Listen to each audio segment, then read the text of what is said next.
কত করে কিনছে? 87 করে। পটাশিয়ামটা পটাশ না, কোনটা? ওটা আমরা হলো না ডিএবি ডিএবি কিনছেন 1700 টাকা। আর পটাশ 1050 টাকা।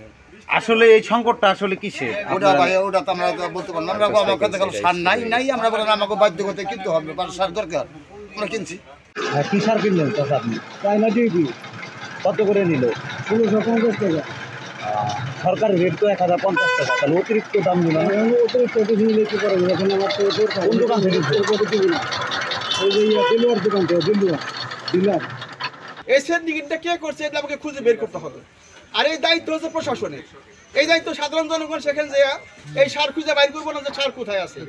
এই দায়িত্ব হচ্ছে প্রশাসন, এদেশে সরকার আছে, প্রশাসন আছে, কোথায় কি হয়েছে তারা এটা উদ্ঘাটন করে এরপরে এটা সমাধান করতে হবে।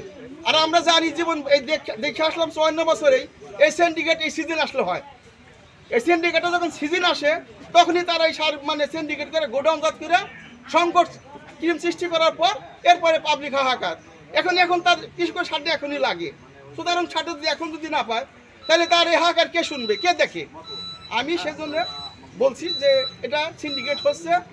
আর যদি মূলত সংকট থাকে তাহলে যারা ডিলার আছে তারা বিষয়টা বলুক, তারা ওপেন করুক, প্রয়োজনে সাংবাদিক সম্মেলন করুক, যেটা বাস্তব সেটা তারা করতে পারে। তা না করে তারা যদি এভাবে কৃষকের, আমরা মনে করছি যে কৃষককে এই হয়রানি করার জন্য, তারা টাকা কামানোর জন্য তারা এই কাজটা করবার লাগছে।